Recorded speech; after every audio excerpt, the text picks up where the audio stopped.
और नमस्ते हिमाचल की खबरों की शुरुआत करेंगे अहम खबर के साथ।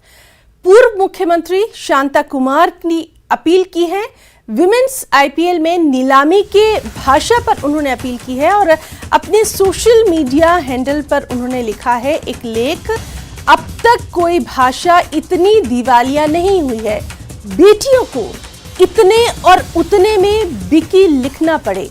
ये तमाम चीजें लिखी हैं उन्होंने और केंद्रीय मंत्री अनुराग ठाकुर से उन्होंने खास तौर पर अपील की है कि ऐसी असभ्य भाषा पर रोक लगाई जाए। कोई सम्मानजनक शब्द का उपयोग करने की उन्होंने यहां पर अपील की है।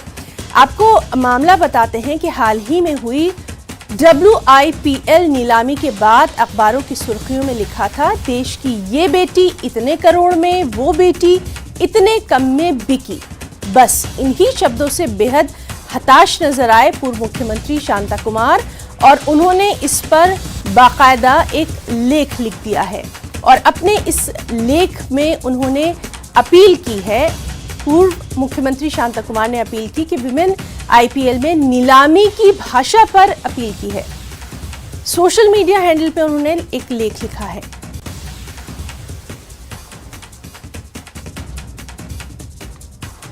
हमारे साथ मौजूद हैं हमारे सहयोगी विचित्र शर्मा।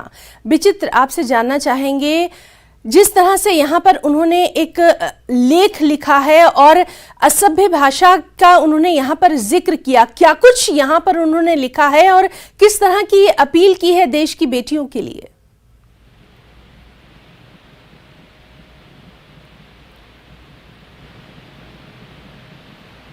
तो हम बात करने की कोशिश कर रहे हैं। हमारे साथ हमारे सहयोगी विचित्र जो है इस पूरे मामले पर डिटेल्स देंगे। आपको बताएं कि WIPL में जिस तरह से लिखा गया है, अब तो अपने सोशल मीडिया हैंडल पर उन्होंने ये लेख लिखा और इसमें उन्होंने अपील की है कि कोई भी भाषा इतनी दिवालिया नहीं हुई है। आपको बताएं कि पूर्व मुख्यमंत्री हैं शांता कुमार, उन्होंने ये अपील की है और ख़ास तौर पे इस तरह की असभ्य भाषा पर रोक लगाने की पूर्व मुख्यमंत्री शांता कुमार ने ये अपील की है। अपने सोशल मीडिया हैंडल पर उन्होंने लेख लिखा है और कहा कि अब तक कोई भाषा इतनी दिवालिया नहीं हुई, बेटियों को इतने और उतने में बिकी लिखना पड़े। केंद्रीय मंत्री अनुराग ठाकुर से उन्होंने ये अपील की। एक बार फिर से हम बात करने की कोशिश करेंगे। हमारे साथ मौजूद हैं विचित्र शर्मा। विचित्र, अपने इस लेख में क्या कुछ लिखा है उन्होंने और क्या अपील की है, वो सबसे जरूरी है यहाँ दर्शकों को बताना। निश्चित तौर पर हिना, देखिए, क्योंकि शांता कुमार जो हैं वो पूर्व मुख्यमंत्री ही नहीं हैं बल्कि वो एक वरिष्ठ नेता भी हैं, केंद्रीय मंत्री वो रह चुके हैं और बहुत वरिष्ठ और एक यूं भी कहें कि एक सैद्धांतिक नेता, अगर आज की राजनीतिक पृष्ठभूमि के लिहाज से देखें तो एक सैद्धांतिक नेता जो है वो कहे जाते हैं शांता कुमार। और वो विचारक भी रहे हैं, उपन्यासकार भी रहे हैं, लेखक भी रहे हैं, चिंतक भी रहे हैं और स्तंभकार भी हैं। तो वो एक बहुत अपने आप में बहुत बड़ी हस्ती है और अगर आज वो किसी बात को लेकर स्तब्ध हैं या खुद ये कह रहे हैं अपने लेख में कि जब वो पढ़ रहे हैं और शर्म से जो है वो सर झुक रहा है, तो कहीं ना कहीं वो चिंता का विषय हो जाता है। इस बार उन्होंने जो अपना जो लेख लिखा है सोशल मीडिया हैंडल से, उसमें उन्होंने साफ तौर पर ये लिखा है कि जो देश के बहादुर बच्चे हैं, बहादुर चाहे वो बेटा है चाहे वो बेटी है, अगर वो उनको अगर कोई टीम या कोई खेल भावना से किसी को उनको कोई राशि देकर जो है उनको अगर अपने पाले में कर रहा है तो वो कोई बिकना नहीं हो सकता है, क्योंकि बेचा जाना, खरीद फरोख्त के शब्द जो है ये सम्मानजनक शब्द नहीं है। क्योंकि उन्होंने एक सम्मान अर्ज किया है, उन खिलाड़ियों ने सम्मान अर्ज किया है, तो उनको जो है सम्मानित भाषा का प्रयोग भी वहां पर होना चाहिए। इसलिए उन्होंने चिंता जाहिर की है कि आज अगर वो पढ़ते हैं या आज अगर जब इस तरह से कोई जो ऑक्शन हो रही है और उसमें खिलाड़ियों के संदर्भ में अगर इस तरह से वहां पर बोला जा रहा है कि ये बहादुर बेटा जो है या बेटी जो है वो इतनी करोड़ों में बिकी है या बेची जा रही, खरीद ली है, या फिर इस तरह के अगर शब्द प्रयोग होते हैं तो बिल्कुल जो है वो सम्मानजनक नहीं है। उन्होंने ये भी कहा है कि इसके लिए जो भाषा है वो अभी इतनी दिवालिया नहीं हुई है कि इस तरह के शब्दों का प्रयोग जो है वो इस तरह की चीजों में किए जाए। और खास तौर पर उन्होंने जो है वो केंद्रीय मंत्री के लिए, केंद्रीय खेल मंत्री अनुराग ठाकुर से विशेष तौर पर इस बाबत जो है वो अपील भी की है ही ना। उन्होंने कहा है कि केंद्रीय खेल मंत्री युवा हैं और काफी एनर्जेटिक भी हैं और खुद खेल के ग्राउंड से वो जुड़े रहे हैं, तो उनको इस संदर्भ में जरूर सोचना चाहिए, ऐतिहासिक बिल्कुल बिल्कुल विचित्र। और इस बेहद अहम मामले पर क्या कुछ रिएक्शंस रहेंगे उस पर भी लगातार नजर बनी रहेगी। बहुत बहुत शुक्रिया आपका तमाम तर जानकारी के लिए। एक और अहम खबर, सुक्खू कैबिनेट की दूसरी बैठक आज है राज्य सचिवालय में। दोपहर 12 बजे ये बैठक होना है। सीएम सुखविंदर सिंह सुक्खू करेंगे इसकी अध्यक्षता। आपको बताएं कि बजट सत्र के आयोजन पर इसमें फैसला होना है, गारंटियों पर सब कमेटी की रिपोर्ट पर चर्चा होना है, साथ ही बेहद अहम डी नोटिफाई हुए कुछ संस्थानों को फिर से खोलने पर निर्णय भी इस अहम बैठक में लिया जा सकता है। सरकारी नौकरियों का पिटारा भी यहां पर सुक्खू कैबिनेट खोल सकती है। तो बेहद अहम बैठक ये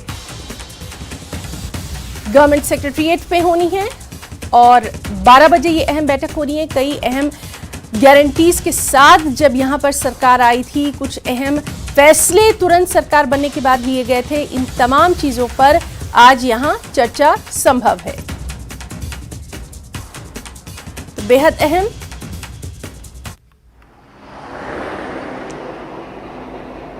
हमारे साथ मौजूद हैं हमारे सहयोगी रणबीर सिंह।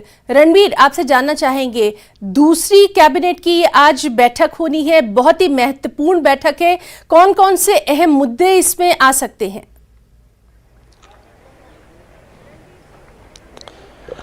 देखिए, कोई खास ज्यादा बड़े जो है एजेंडा आइटम इसमें नहीं है। जिस तरह से जो सर्कुलेट किया जाता था सभी मंत्रियों को, वो एजेंडा आइटम नहीं है। लेकिन हाँ, इतना जरूर है कि जो गारंटियां कांग्रेस ने दी है उनको लेकर जो है आज अहम चर्चा होनी है।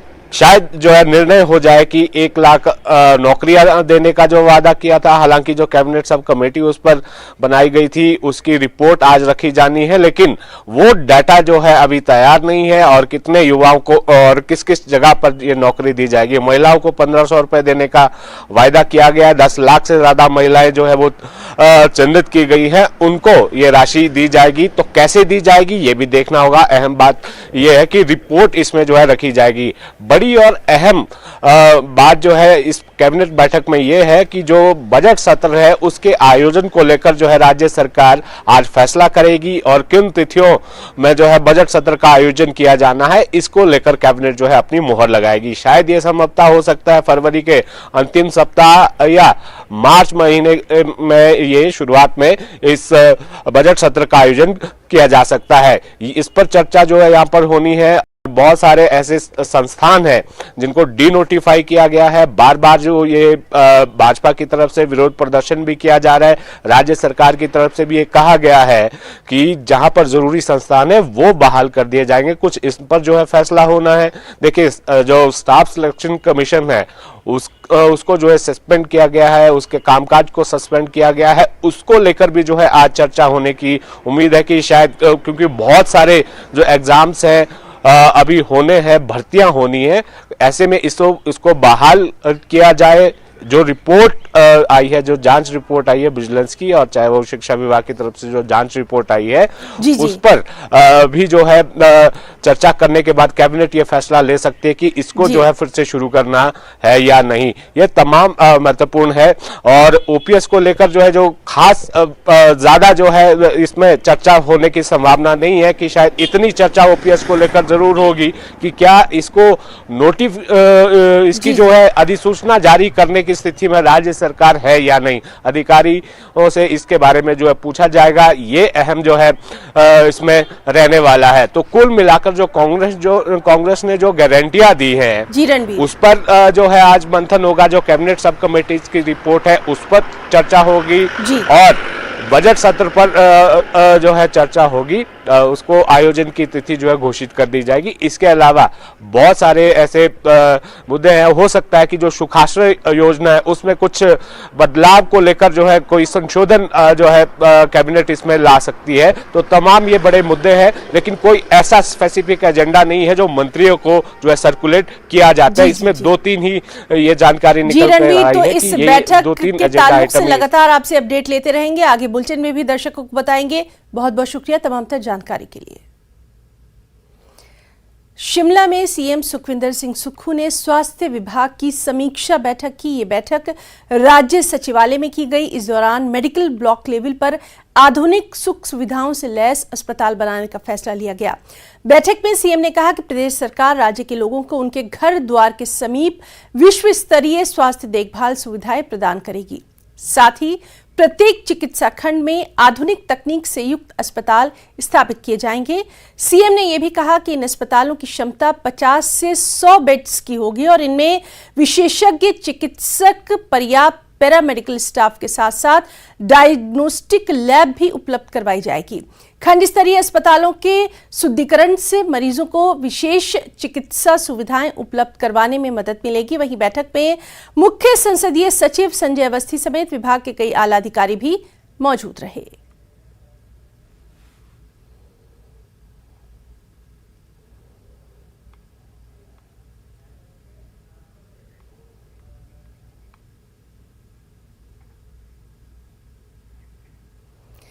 केंद्रीय मंत्री अनुराग ठाकुर शिमला पहुंचे, होटल पीटर हाफ पहुंचे। अनुराग ठाकुर ने सरकारी कार्यक्रम में वो भाग लेंगे। आपको बताएं कि भाजपा कार्यकर्ताओं और लोगों से भी मुलाकात करने वाले हैं अनुराग ठाकुर। तो एक और अहम खबर, केंद्रीय मंत्री अनुराग ठाकुर शिमला पहुंचे हैं, होटल पीटर हाफ पहुंचे हैं अनुराग ठाकुर। यहां कई सरकारी कार्यक्रमों में वो भाग लेंगे। भाजपा कार्यकर्ताओं और आम लोगों से भी वो मुलाकात करेंगे। तो केंद्रीय मंत्री अनुराग ठाकुर का ये दौरा, कई सरकारी कार्यक्रम में वो भाग लेंगे, जहां पार्टी कार्यकर्ताओं से मिलेंगे, उनका हाल जानेंगे, लोगों से भी वो मुलाकात करेंगे। तो शिमला में है केंद्रीय मंत्री अनुराग ठाकुर।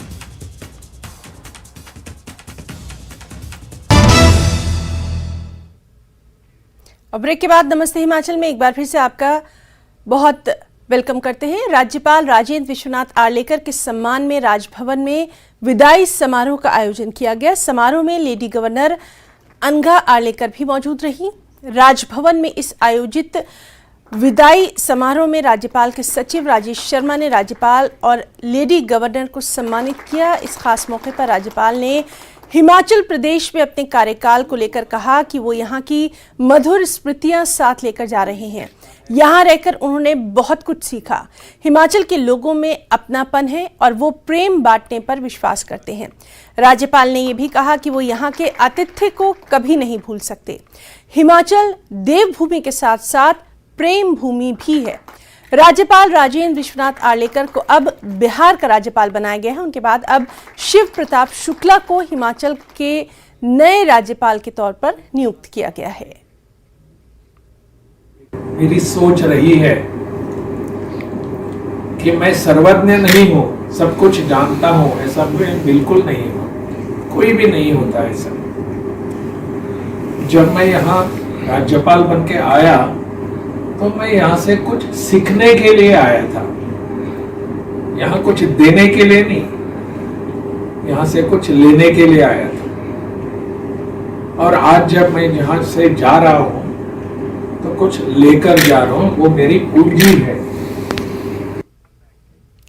हिमाचल बीजेपी के अध्यक्ष सुरेश कश्यप ने कहा कि सरकार की नाकामी के चलते अभी तक सीमेंट प्लांट का विवाद सुलझ नहीं पाया है। इसकी वजह से हजारों लोगों का रोजी रोजगार छिन रहा है, वो बेरोजगार हो गए हैं। प्लांट बंद होने से 3000 से ज्यादा ट्रक ऑपरेटर, करीब 5000 छोटे कारोबारियों और प्रवासी मजदूरों पर इसका असर पड़ा है। साथ ही राज्य की जनता को कांग्रेस की ओर से दी गई गारंटियों को पूरा करने का भी इंतजार है। उनके नाम बदलने का काम भी ये प्रारंभ कर रहे हैं। यही प्रदेश की सरकार आज बात और भी कहना चाहूंगा, इस सरकार में सत्ता में आते ही प्रदेश सरकार आज हमारे चाहे बरमाणा का एसईसी प्लांट है, चाहे हमारा जो दारलाघाट का एसईसी प्लांट है, 2 महीने से अधिक का समय हो गया है। ये सरकार जो ट्रक ऑपरेटर्स की जो मांग है और जो झगड़ा जो है वहाँ सीमेंट प्लांट और ट्रांसपोर्टर्स के बीच में चला है, 2 महीने से सरकार उसको अभी तक सुलझा नहीं पाई है। आज हमारे 3000 से ज़्यादा ट्रक ऑपरेटर जो है वो बेरोजगार हो गए हैं। करीब 5000 के करीब जो छोटे कारोबारी थे, उसमें चाहे वो ढाबे वाला था, चाय वाला था, दूध बेचने वाला था, ऐसे 5000 के करीब जो है वो जो प्रवासी लोग थे वो वहाँ से पलायन कर गए हैं। तो हम आज अंदाज़ा लगा सकते हैं कि 2 महीने की सरकार ने किस प्रकार से प्रदेश की जनता के साथ छलावा किया है। नोटिफिकेशन के विरोध में बीजेपी एक बार फिर पूरी ताकत से सरकार के विरोध में उतर चुकी है। बीजेपी की तरफ से राज्य भर में हस्ताक्षर अभियान का शुरुआत की जा चुकी है। मंडी के सिराज इलाके के थुनाग में पूर्व सीएम और नेता प्रतिपक्ष जयराम ठाकुर ने इसकी शुरुआत की है। सरकार के विरोध में शुरू हस्ताक्षर अभियान के पन्ने पर जयराम ठाकुर ने पहला हस्ताक्षर किया। इस मौके पर जयराम ठाकुर ने कहा कि उनकी सरकार ने जनता की सहूलत के लिए दफ्तर और संस्थान खोले थे, जिनमें से 600 संस्थान बंद कर दिए गए। सुक्खू सरकार ने इस तरह जन विरोधी काम किया है। बीजेपी का यह हस्ताक्षर अभियान 25 फरवरी तक चलेगा। इसके बाद 25 फरवरी से 5 मार्च तक हर जिले में विरोध रैली निकाली जाएगी और फिर राज्यपाल को ज्ञापन सौंपकर सुक्खू सरकार फैसले रद्द करने और संस्थानों को वापस खोलने की मांग करेगी। ग्रामीण क्षेत्र के लोगों को दूर दराज में उनको सुविधा अपने घर के पास मिल सके, उस सारी चीज के लिए हमने संस्थान खोले थे। और संस्थान खोलने के लिए जो हिमाचल के इतिहास में पिछले 50 वर्षों से जो प्रक्रिया रहती है, उस प्रक्रिया को ही हमने आगे बढ़ाया। कांग्रेस की सरकार बदली, जहां एसडीएम बैठता था वहां पर ताला लगा दिया गया। और हमारे सिराज विधानसभा क्षेत्र में तो सीमा ही कोई नहीं रही। एक सरकार का कार्यकाल 5 वर्ष का होता है और 5 वर्ष के कार्यकाल में सरकार को निर्णय करने का अधिकार जनता के माध्यम से मिला हुआ जो जनादेश होता है उसके माध्यम से होती है। लेकिन इस सरकार ने हमारी सरकार का, पूर्व सरकार का कार्यकाल 1 साल का कम कर दिया। 1 अप्रैल 2021 के बाद के संस्थान जितने भी खुले थे हिमाचल प्रदेश में, उनको सबको रद्द करने के आदेश किए। और अभी एजुकेशन डिपार्टमेंट की बात तो अभी सूची आने को बाकी है। 45 संस्थान हिमाचल प्रदेश में ही सिराज विधानसभा क्षेत्र के अंतर्गत ही अभी तक डिनोटिफाई हुए। और इस तरह से बदले की भावना से काम करने वाली कांग्रेस की सरकार को हमने चुनौती दी है। हमने पार्टी के स्तर पर हमने तय किया कि हिमाचल प्रदेश के हर विधानसभा क्षेत्र में जहां जहां भी संस्थान रद्द किए हैं, हम एक सिग्नेचर कैंपेन भी चलाएंगे और जिला स्तर पर आने वाले समय में बहुत जल्दी हम इसके लिए प्रदर्शन भी करेंगे। और उसके साथ साथ में हिमाचल प्रदेश के हाई कोर्ट में जाकर के भी अपना पक्ष रखेंगे, ये भी हमने तय किया। नाहन के रेणुका जी इलाके के खुड़ द्राबिल पंचायत में भी लोगों ने प्रधान पर बिना काम किए सरकारी पैसा निकालने का आरोप लगाया है। लोगों का आरोप है कि यहां सड़क सहित कई दूसरे कामों के नामों पर पैसे निकाले गए, लेकिन काम नहीं हुए। लोगों ने डीसी से शिकायत कर मामले की जांच की मांग की है। उपायुक्त महोदय के माध्यम से आज दोबारा रिमाइंडर एक भेज रहे हैं डीसी साहब के माध्यम से विजिलेंस को कि हमारी जो इंक्वायरी चल रही है उसके जल्द से जल्द आप इसका दोबारा से जांच कराई जाए।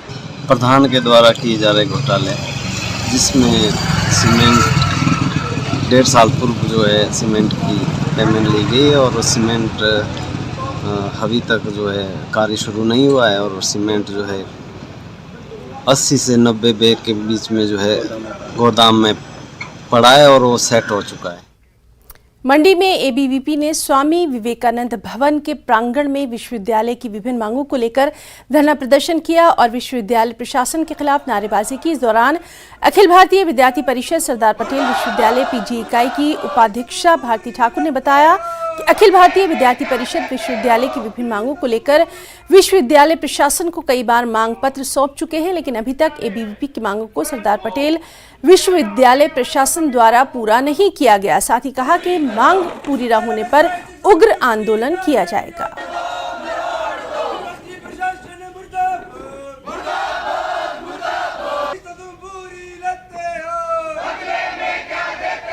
एमसीए डिपार्टमेंट की मूलभूत सुविधाओं को लेकर ये धरना हमारा रहा। जैसे कि एमसीए वाला डिपार्टमेंट हम देख सकते हैं कि ऊपर मांडव कॉम्प्लेक्स में स्थित है, जो वहाँ पे भी बैम्बू की बनाई हुई होटल में वो बच्चे बैठते हैं। ना वहाँ पे कोई स्मार्ट क्लास की फैसिलिटीज़ है, ना उन्हें वहाँ पीने के पानी की सुविधा है। वॉशरूम्स भी वहाँ पे उनके जो है वहाँ पे भी पानी की सुविधा ठीक ढंग से नहीं है।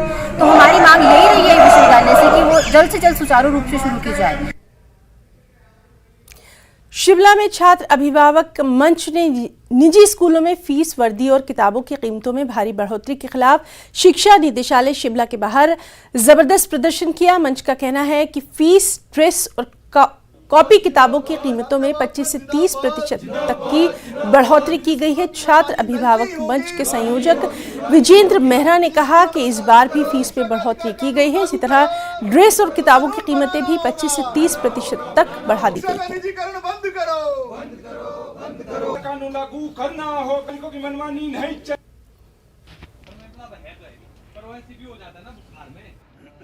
2016 से छात्र अभिभावक मंच आंदोलन लड़ रहा है। खासतौर पर जो मनमानी लूट है स्कूलों की, भारी फीसें हैं, हर साल फीसों में कई गुना इजाफा हो जाता है, आपको मालूम है 8% से लेकर 50% भी हो जाता है। कैबिनेट के अंदर इस विषय को लें और उसके बाद जो अभी बजट सत्र भी होने वाला है उसमें इस मुद्दे को प्राथमिकता पर लेकर जो है रेगुलेटरी कमीशन और कानून की स्थापना करें।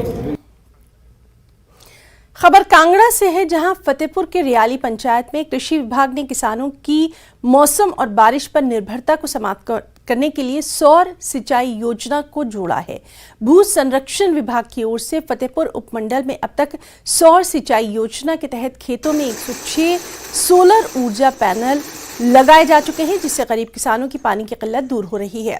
उपमंडलीय भू संरक्षण अधिकारी राकेश पटियाल का कहना है कि सौर सिंचाई योजना के माध्यम से किसानों को सोलर पंप लगाने के लिए 80 से 85% तक अनुदान दिया जा रहा है, जिसमें 1 से 4.5 लाख रुपए तक वित्तीय मदद की जाती है।